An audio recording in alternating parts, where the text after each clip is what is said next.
Welcome to Moments with Marianne. I'm so delighted we're spending this time here today.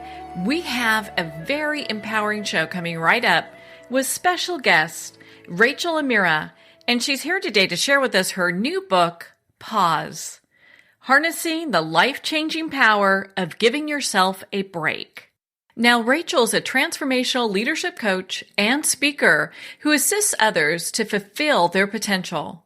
She's a senior account executive at Google and also hosts authors who have meaningful messages about mindfulness and emotional intelligence for the Talks at Google YouTube channel. Her book, Pause, was named one of 2017's top business books for your career and was featured in the New York Times and the Wall Street Journal. So let's welcome to the show, Rachael O'Meara. Hello, Marianne. Welcome. It's great to be here. Oh, what a pleasure it is to have you here, and I love that we get to talk about your new book, Pause. How exciting is that? Oh, my goodness. I know. I'm thrilled. And I think it's one of those messages I hope it is timeless, so that even if it comes out today, something later on in whatever time period is something that you need to look into pausing, it's available and there for someone. Well, I would agree with you. It is, because it doesn't matter if we're looking at using pause for ourselves, our business. It's all kind of all together anyway, but it's something that I can pick this book up, and in 5 years, it's relevant. Yeah, I think that there is a factor that is speaking to that, where it is something of need in our always-on day and age, is probably we're all too familiar with. And I call a pause any intentional shift in behavior, too. So it doesn't have to be some type of practice like a mindfulness exercise or even meditation. It's really just your specific intention to do something different that allows you to shift in a way that aligns and helps you feel more satisfied and have more meaning in what you're doing. Well, how important is that? And, I'd love for you to share with our listeners your story, because that is a great example of using, if you like, pause at work. Yeah, I'm happy to share my story. So I'll take you back a few years where I was working in Google, where I work today. I was in a role where I was managing a team in client services. So it was a lot of operational type of day-to-day work. And for whatever reason, my role wasn't just going the way that I had planned. And I was the envy of all my friends. I looked like I had the best job on the planet. And yet I just felt miserable. And what was going on was I felt like I couldn't get it right in terms of just meeting expectations from my manager and the team. And it wasn't for a lack of effort, but I was told things like I didn't have executive presence, or I wasn't communicating effectively up, down, and across the organization. I wasn't specific enough with details that I needed to provide in those operational reports in this new team that was getting built. So I just felt like I was in a mental tailspin. And I don't know if anyone can relate who's listening, but I really wasn't sure what to do. But I knew this wasn't the way that things possibly could be at their best. And I just didn't know what to change or fix. And one day, my manager sat me down, and she just really laid it out for me and said, I don't know if this is the right role for you, Rachael. You might want to consider doing something else. And so I was faced with that dilemma, and the following day, I reached out to a couple of girlfriends of mine, and I gave them my dilemma, and one of them actually mentioned, doesn't Google have a leave of absence program? And it was like this light bulb went off, where I hadn't thought of that because I was in my mental stressed out position and not really thinking big, where that's how we kind of tend to get if we are in overwhelm or stress. We feel very tunnel vision. And so I researched it online in our own internal internet, and sure enough there was. And so I prepared a case for myself. I'd been at the company for a while, and the following day I came in to Google and had the meeting to say that I thought this an unpaid break would be something that I would benefit from, and gave the reasons why. So fortunately for me, my manager and human resources approved my my plan, and I know that's also very privileged. Only 14% of companies globally offer any kind of paid or unpaid leave, and there's actually only 4% that offer paid leave. And I ended up changing, was starting to plan my 3 months that I would take, where I knew if I had just gone into something else directly, I was pretty sure I was going to just be repeating the same patterns, kind of that analogy of showing up with just different clothes on, but the same job. And I didn't want that. I just knew that couldn't be possibly how good things could get. And in that break, so I took this 3 month unpaid break, I didn't really focus on the things I would typically do, like go travel or spend my time doing cool things that I think I would benefit from, or even a course or something. I actually chose to just be present and learn about myself. And by that I mean I looked at what my strengths were. I did the Strength Finder 2.0 assessment, which is available to all of us still through the Gallup poll. And I looked at really what were my biggest fears, because I felt like maybe this wasn't the role for me, and I was really kind of scared to look at that and kind of facing who I could become. And so I did these kind of exercises during these 3 months, and I did return to Google, but I actually looked for a role only in the sales organization. So today I'm actually in that, based on the strengths that I knew I was a good networker and a communicator.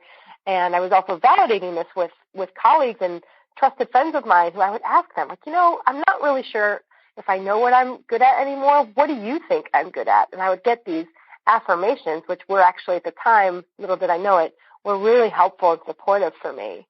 So that's a little bit about my story. And then I also started helping others learn about emotional intelligence. I hadn't had any training in that, but while I came back, I actually started hosting speakers at Google as a volunteer opportunity, and one of them invited me to their training in Chicago, Judith Wright, who's now my mentor, and I'm a student studying that. And I also have written this book, which is really all of the things I wish I'd known back then, because I've learned all of these things in emotional intelligence and really how to tune in and be more self-aware. And if I had had any of these tools, which are in the book, then I'm pretty sure I wouldn't have gotten myself into a jam where I felt like I had to take this longer break. And so that's my mission with the book, is really helping people all over understand that they can create a mindset of pause or an intentional shift in behavior. And it doesn't have to be some long break or wait until you're actually burned out. It could be something that you can take on daily and integrate for really sustaining yourself in a way that works for you. And that's what pause is all about. Well, and how powerful is that? Because, a lot of times we get into different company positions or roles where either we've trained for it or, it's something that we kind of fall into. And be happy maybe or maybe not. And to be able to step back and look at really what serves us, what a powerful example that is. Yeah, thank you. I like I said, I didn't really know at the time this is what would become a book or anything like that, but I kind of thought I can't be the only person who has felt the overwhelm or stress of a role and then done something different. And I think in our world, in the Western culture, it's almost like not talked about, or there's some shame around it when you want to take a break. Almost as if you'll appear as a slacker, and that's actually a myth. We perceive that, but the reality is, because things are getting so connected and we're just always on, we need to build that into our days if we really want to be successful in the long term. That's like a big message of mine. Well, and you're right, because a lot of times people they end up getting burnt out, going, gosh, this is the wrong place for me, and, having to make some really drastic changes. Instead, they can be doing, they can read your book, pause, and they can look for those keys that will kind of help them be able to manage as they're going, so they don't get to a point where stress kind of overtakes everything.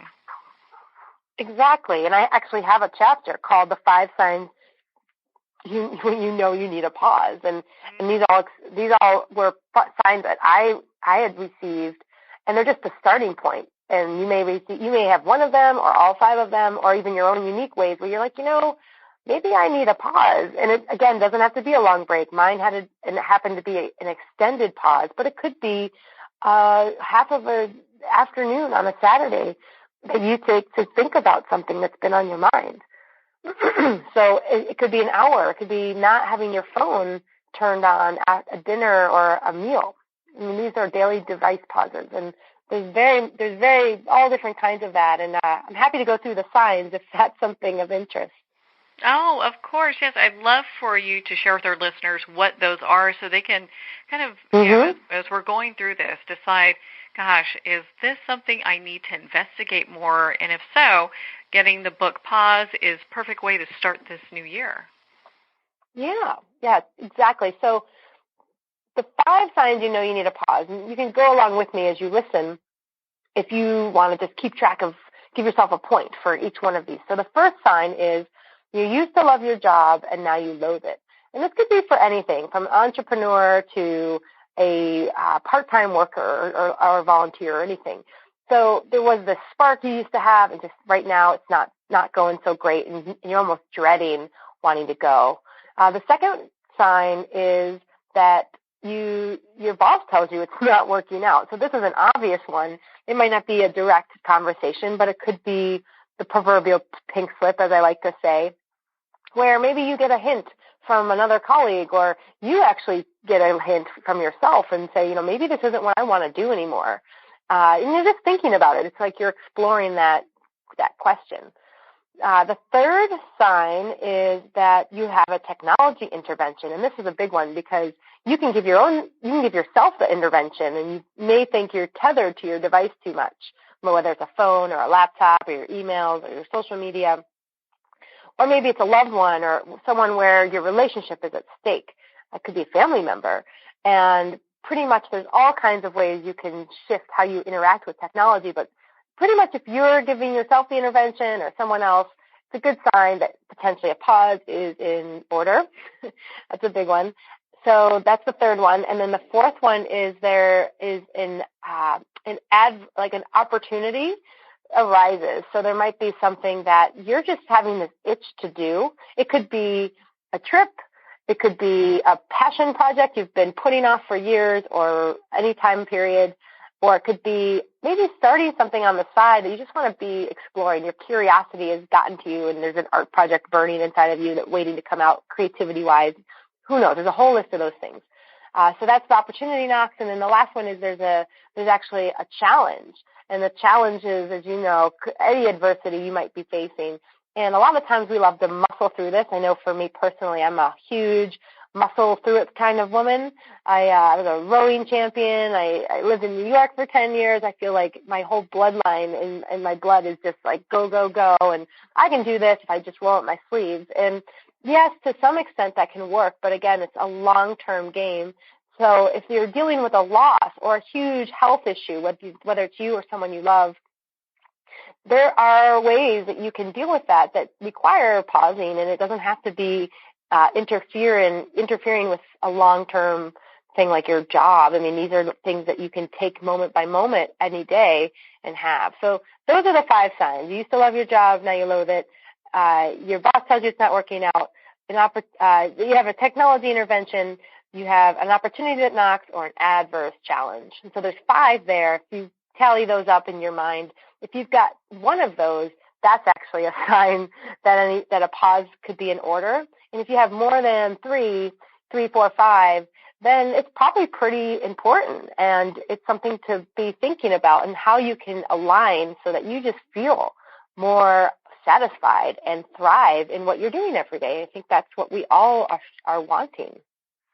Yeah, because, I mean, you're so right, because we all want this fulfilled life, and and our work takes such a huge part of that, so if we're in a place where we're not feeling fulfilled, it can be just really difficult. And that's why I love pause so much, because it kind of helps us get back on track with what it is that we're looking to do with our life. And it's interesting, and this is one of the things I was really surprised about, because when people think of pause, they're probably going, well, I get sleep for the full couple months if I take off work. But you have guidelines for pause. I do have guidelines for pause, and that's the thing. It's almost like a catch-22 where you think if I throw my feet up on the couch and tune into Netflix, that's a pause. And yes, that is a pause to some extent. But again, a pause, as I define it, is any intentional shift in behavior. So if you are doing that on the couch, what's your intention? Are you recovering and resting? Is that to be feeling fulfilled after that? And it depends on your activity. Some things are kind of draining to watch or exhausting, and some are relaxing. But it's a bigger picture is that pause is a lifestyle and a mindset where you are curious. You're constantly putting on your growth mindset, like Carol Dweck, who is the author and researcher behind a book called Mindset. She's in the book.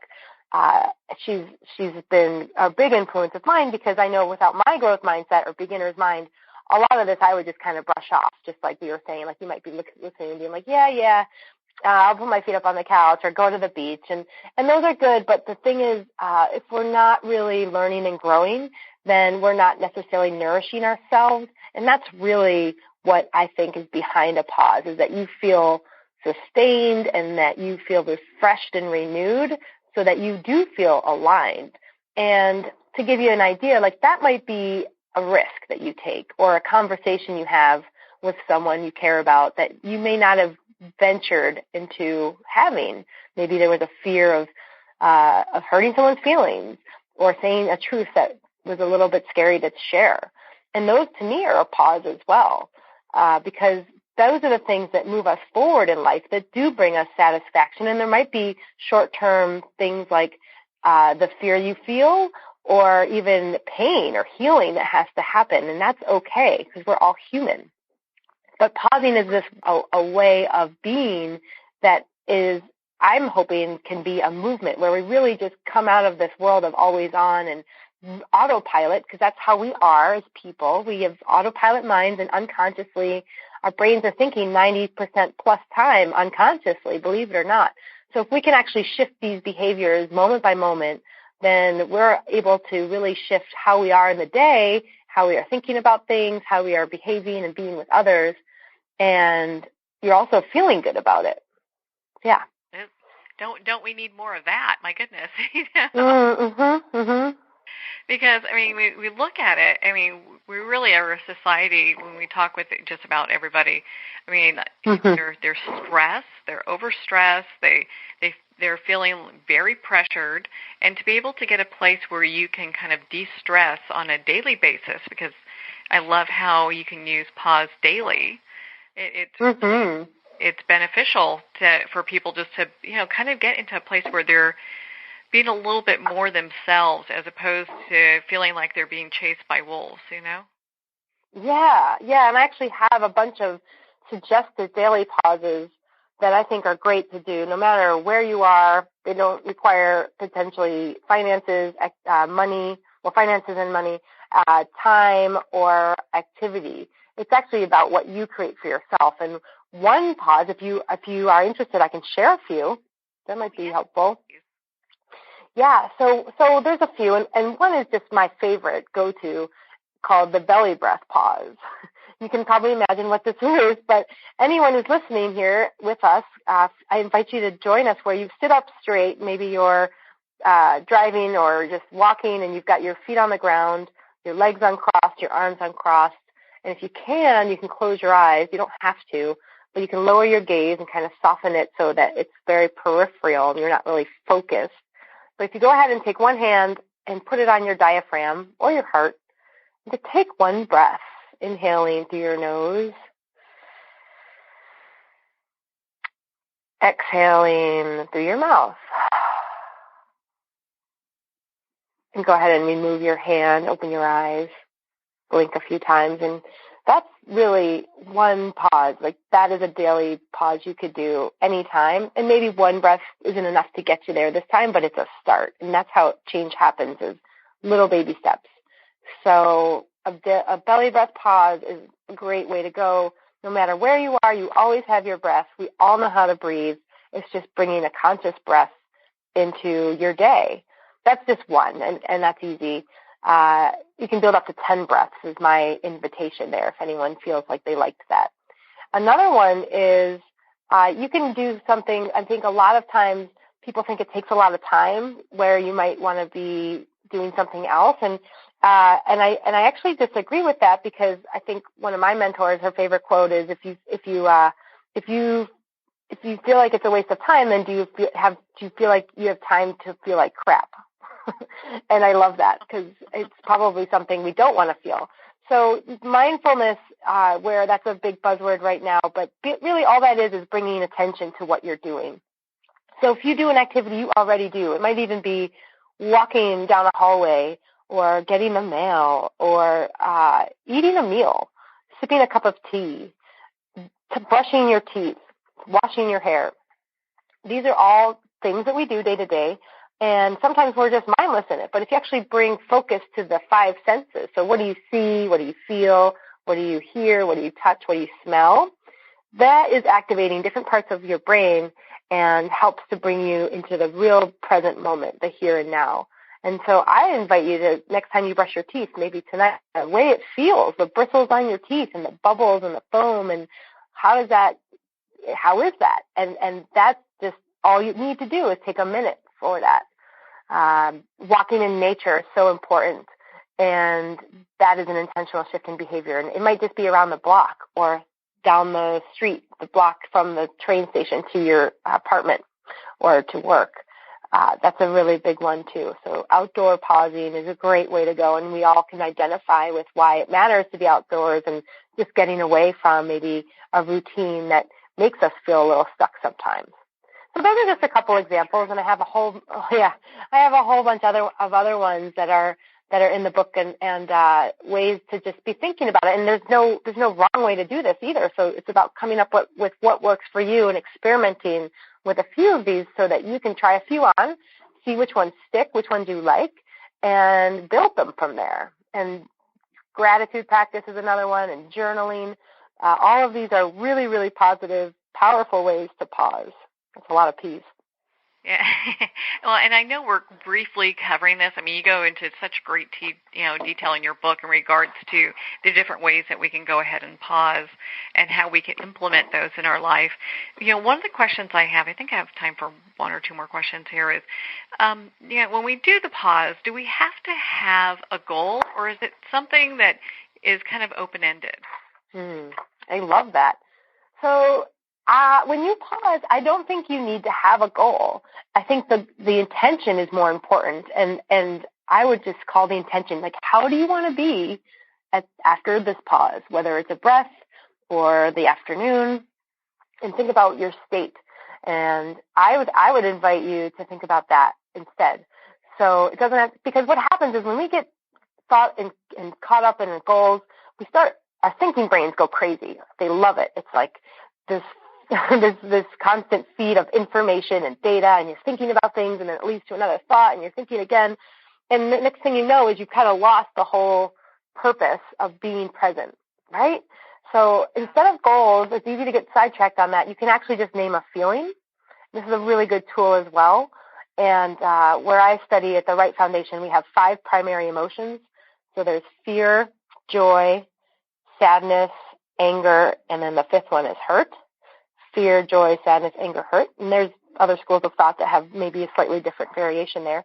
But if you just name one of those feelings when you do pause, whether it's a breath or something else, it's a great way to drop into your body and get present.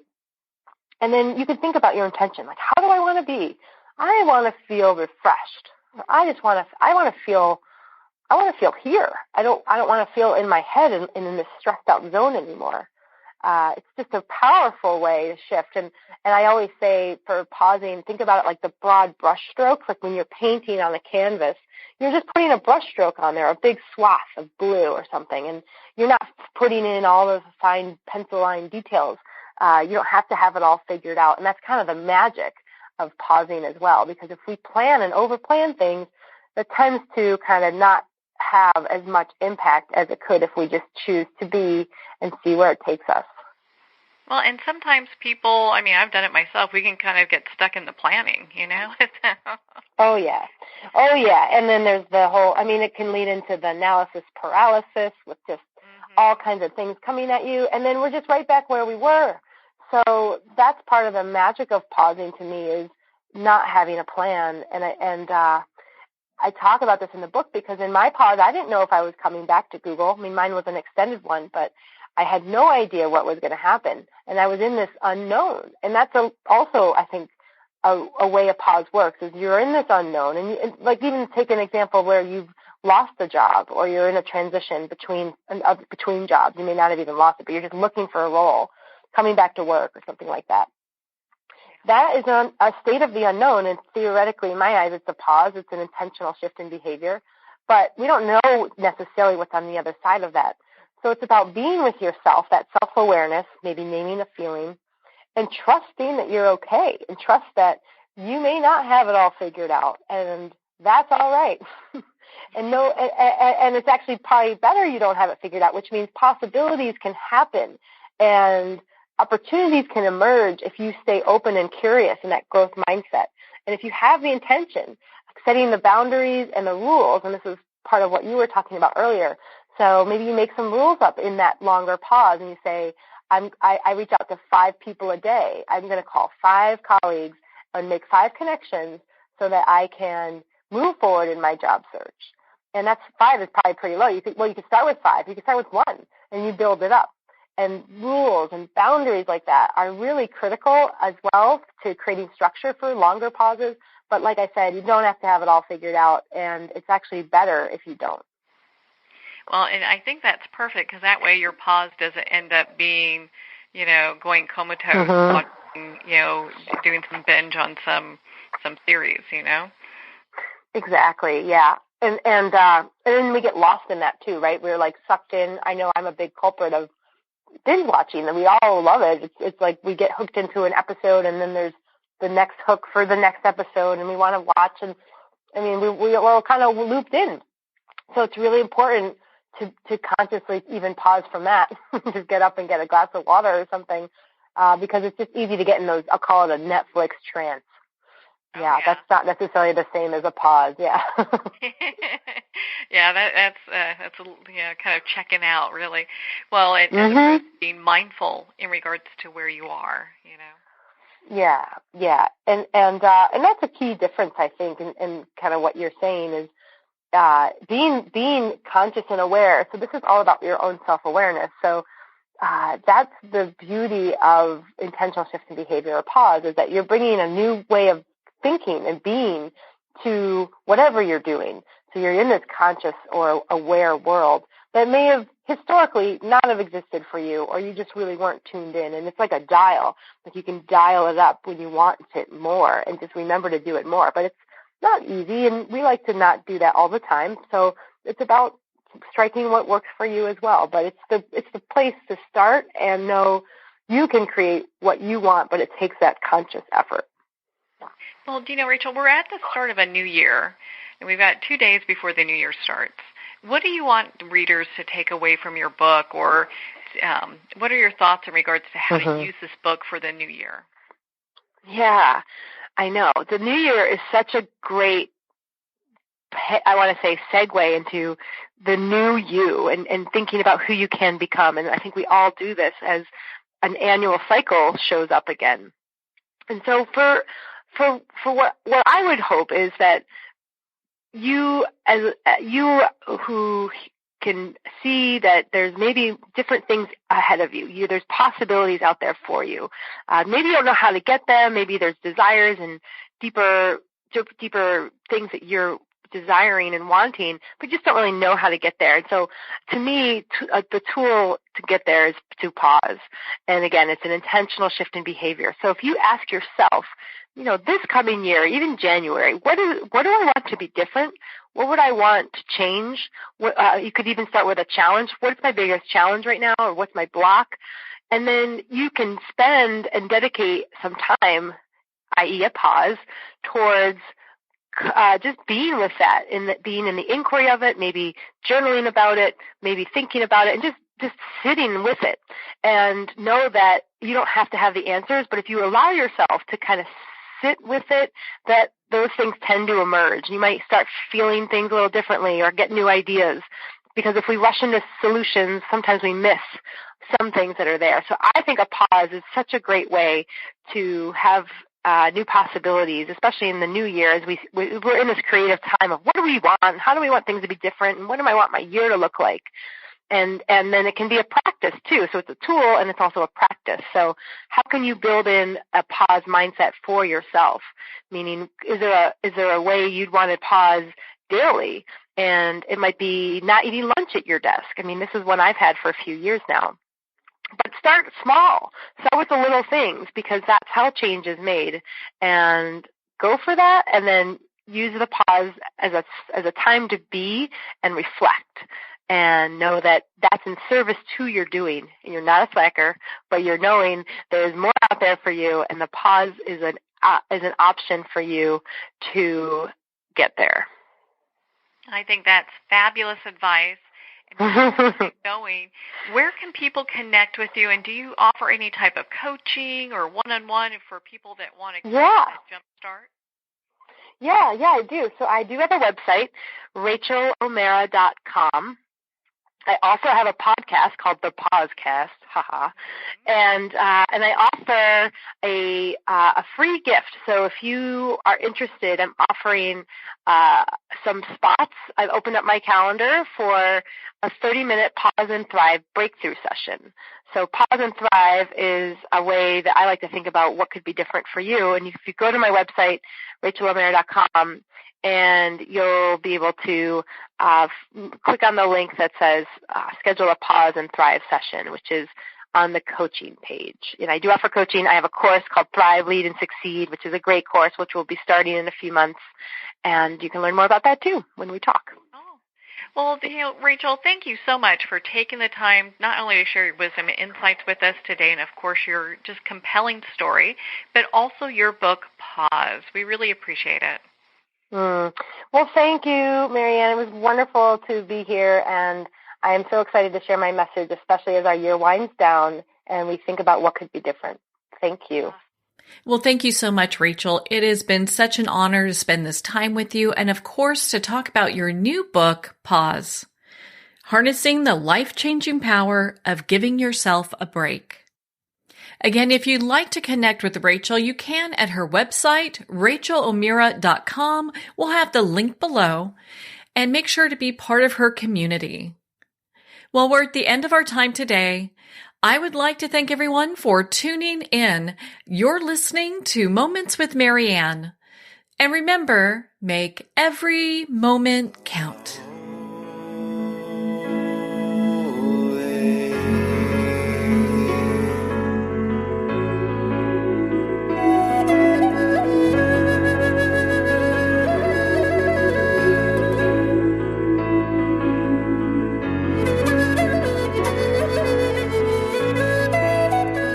In a single moment, your life can change. Moments with Marianne is a transformative hour that covers an endless array of topics with the best of the best. Her guests are leaders in their fields, ranging from inspirational authors, top industry leaders, and business and spiritual entrepreneurs. Each guest is gifted and a true visionary, a recognized leader in her own work, and while teaching others to develop, refocus, and grow, Marianne will bring the best guest and sometimes a special surprise. Don't miss this. You never know just which moment will change your life forever. Moments with Marianne airs every Sunday, Monday, Thursday, and Friday at 8 p.m. Eastern and 5 p.m. Pacific Time. Make sure to tune in and visit momentswithmarianne.com for more information.